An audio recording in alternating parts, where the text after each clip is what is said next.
intervento ha lo scopo di presentarvi e condividere con voi quella che è l'esperienza di un progetto di educazione alla legalità che è rivolto ad alcuni utenti tossicodipendenti che sono in percorso nel servizio residenziale del CEIS di Campocroce, in provincia di Treviso, dove io lavoro oramai da parecchi anni.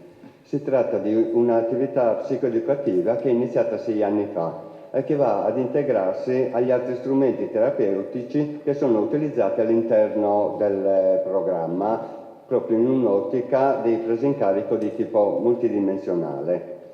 Da dove nasce l'esigenza di attrezzarsi di questo strumento? Se fino a 6-7 anni fa gli utenti in percorso, con un regime di pena alternativa al carcere o con in corso un procedimento penale, erano 2 o 3 all'anno, dal 2011 ad oggi gli inserimenti di utenti con procedimenti penali in corso sono aumentati notevolmente fino a raggiungere in questi 6-7 anni 55 persone che hanno chiesto, ci sono state 55 richieste e inserimenti di utenti con problematiche di tipo penale, quindi con una media di 9-10 utenti su 30 con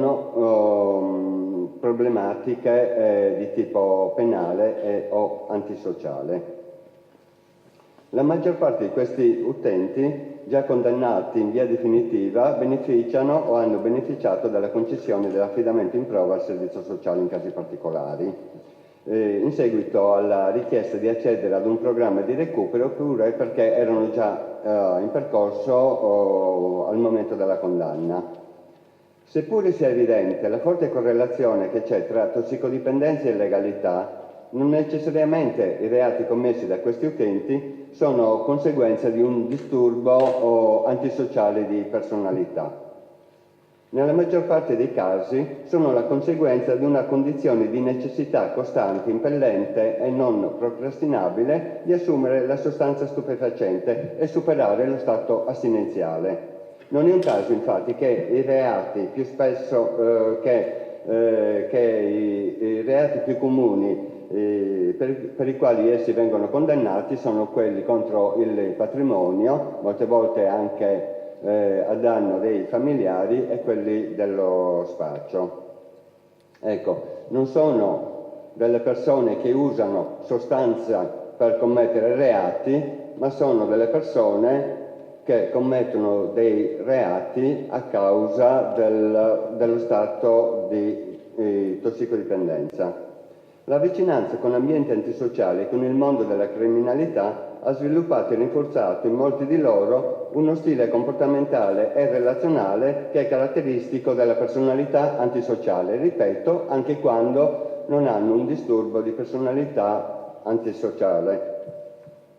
Le caratteristiche che si presentano sono la tendenza a legarsi agli altri in modo strumentale ed egocentrico, l'adesione a regole e valori degli ambienti delinquenziali, molte volte c'è assenza di rimorso, sensi di colpa in relazione agli effetti delle loro condotte lesive nei confronti degli altri, un senso di onnipotenza, l'utilizzo di meccanismi giustificatori, la razionalizzazione, la negazione e o svalutazione quando si parla appunto di queste condotte.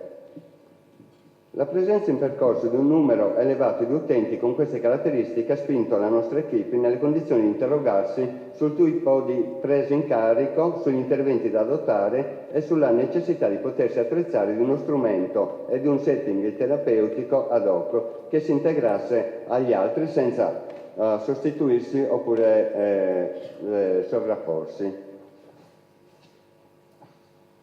Il progetto di istituire un gruppo di educazione alla legalità nasce anche come risposta alle sollecitazioni che abbiamo avuto più volte dall'equipe carcere, dagli assistenti sociali dell'UEP di Treviso e di Mestre, affinché all'invio degli utenti da parte dell'autorità giudiziaria potesse seguire parallelamente al trattamento per il disturbo da uso di sostanze un intervento di tipo educativo utile a mettere in primo piano e problematizzare le condotte delinquenziali, la loro posizione penale e la prevenzione di future condotte illegali.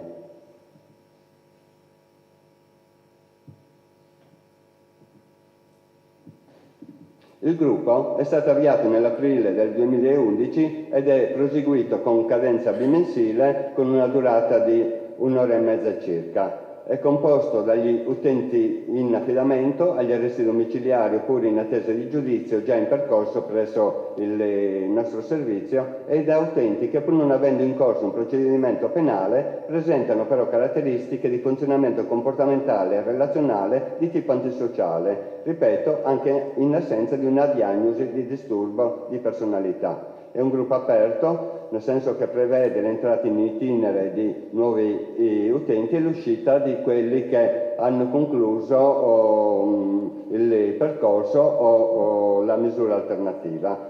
La frequenza media degli utenti al gruppo fino ad oggi è stata di 10.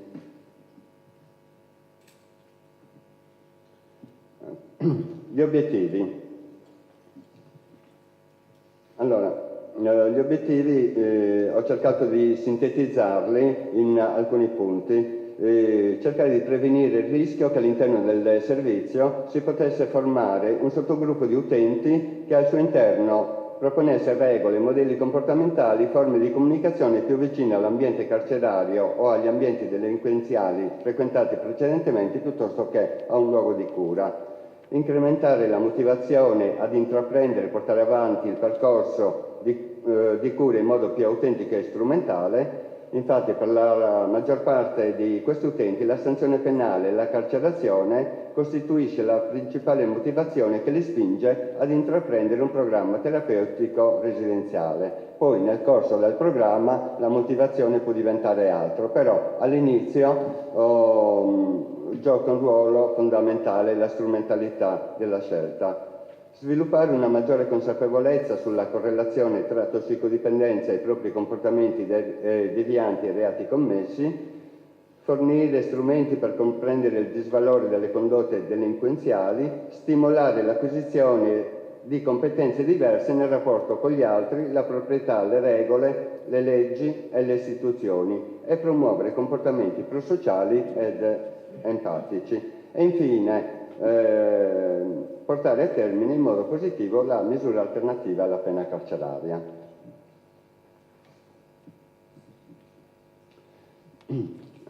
Ecco, metodologia, strumenti e risorse vengono stimolati appunto a confrontarsi sui valori e condotte di tipo antisociale attraverso il confronto, la condivisione di esperienze personali passate e attuali, approfondimento di tematiche specifiche, giochi educativi e di ruoli, letture di articoli di giornale e discussione, visioni di film o documentari e dibattito e, molto importante, esperienze attive attraverso l'inserimento degli utenti in associazioni di volontariato o in attività del territorio atte a promuovere una cultura della legalità e condotte prosociali, da non confondere con l'attività riparatoria. Sono attività diverse. I contenuti vengono affrontati sia in un'ottica psicologica che educativa. Per questa ragione la conduzione del gruppo è affidata ad uno psicologo e a un educatore, i quali in compresenza si alternano in base ai contenuti affrontati e allo strumento utilizzato. I contenuti che generalmente vengono trattati all'interno del gruppo sono affidamento e prescrizioni, si cerca di problematizzare la propria posizione penale e quelli che sono gli obblighi di legge e il legame che c'è tra affidamento e percorso terapeutico e tra prescrizioni e regolamento del servizio, che diciamo che combaciano.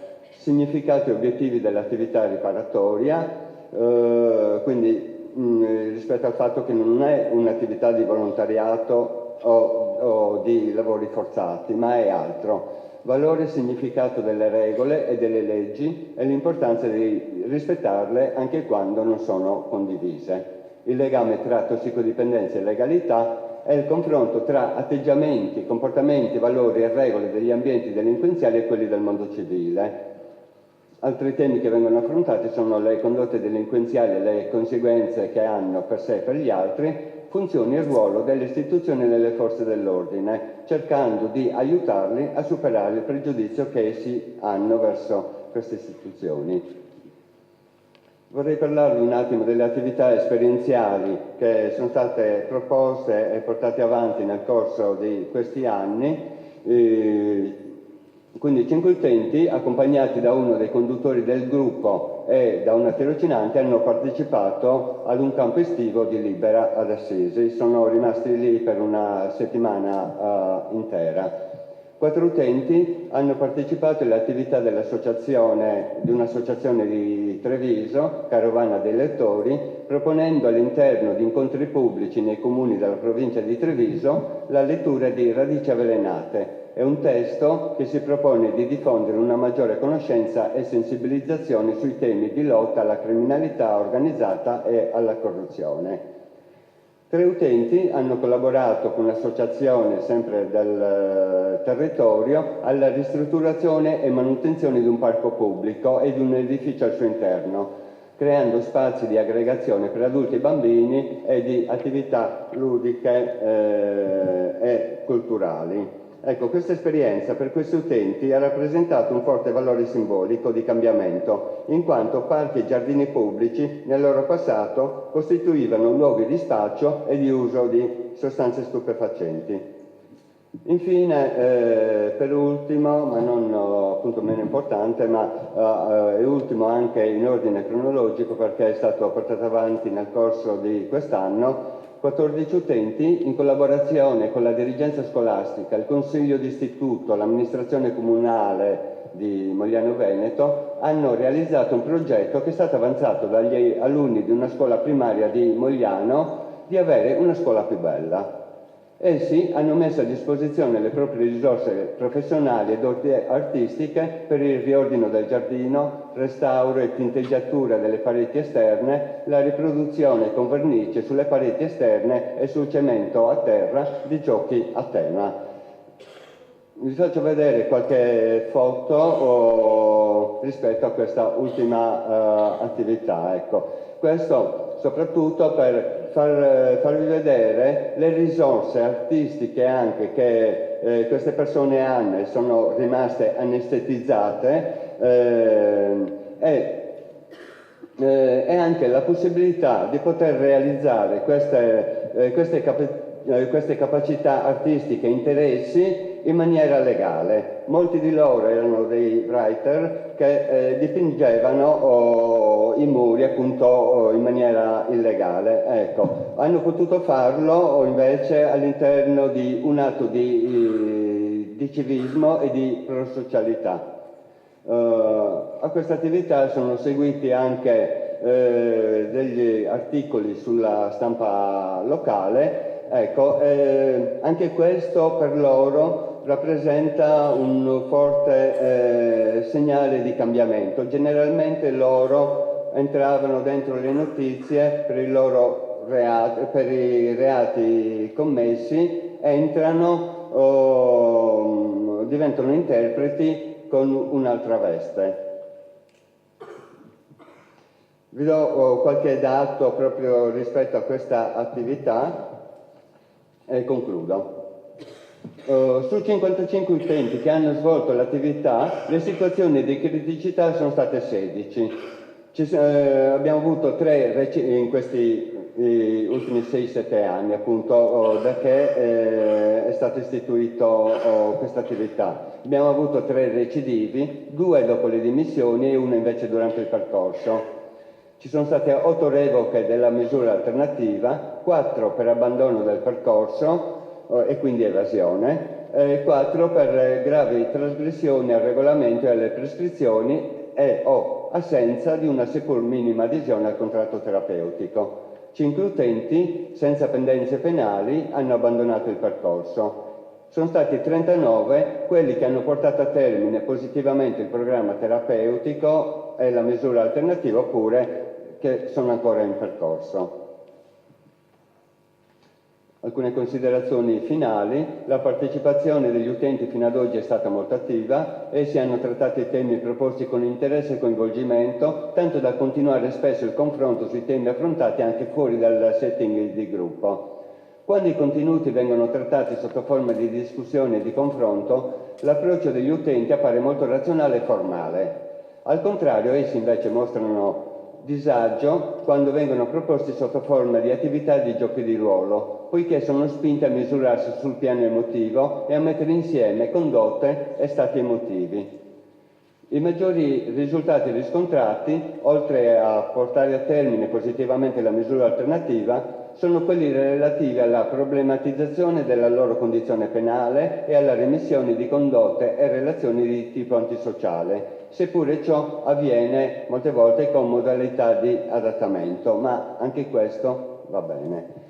Infine, gli utenti che hanno partecipato al gruppo hanno contribuito in modo determinante a creare all'interno della struttura un clima di positività, di rispetto delle regole e controllo di agiti aggressivi anche negli altri utenti in percorso, quasi contribuendo a creare anche negli altri un po' quel processo di cambiamento che è avviato all'interno del gruppo. Ecco. Ripeto, vorrei anche sottolineare che certi risultati non sono risultati del gruppo e dell'attività di educazione alla legalità, ma sono dei risultati di tutto l'intero percorso. Questo è solo uno strumento inserito all'interno di tutti gli altri strumenti che vengono utilizzati all'interno della comunità: colloqui, gruppi, attività occupazionali, tirocini lavorativi, contatti con l'esterno, eccetera. E tra questi anche questo tipo di percorso. Grazie.